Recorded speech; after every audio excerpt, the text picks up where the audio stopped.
Il me tente d'être sénégalais. Ce titre de poème évocateur de l'auteur Émile Arsène Guettieux traduit à suffire l'image d'une nation qui a su se forger une démocratie avec une alternance qui a déjà connu 5 chefs d'État.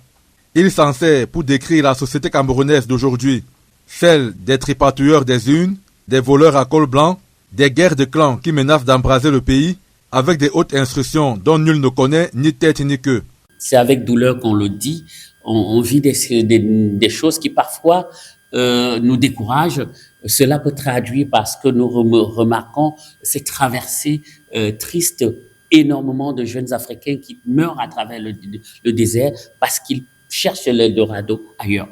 Pourquoi tous ces Africains partent ailleurs? Parce que ils ont, à tort ou à raison, l'impression, ils sont convaincus que le continent, leur mère qui est l'Afrique, ne leur donne plus ce dont ils ont besoin. L'allusion aux serviettes de la CAN, l'Afrique à la fête des mots, du recueil de poèmes éponymes, a priori ancré dans l'actualité sportive, n'est qu'une porte d'entrée qui conduit à une société faite de contradictions, de blessures et désespérances, et où les aspirations du peuple sont aux antipodes des décisions des dirigeants.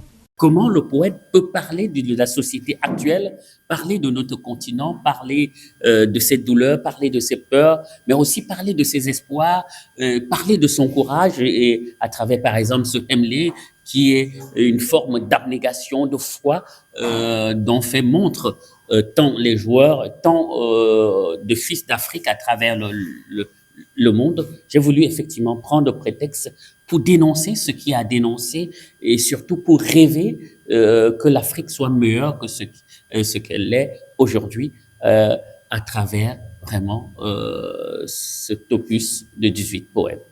L'ouvrage édité chez Les Grillons est un recueil de 18 poèmes qui se sert de mots de la poésie pour essuyer les larmes des peuples meurtris et susciter de l'espoir.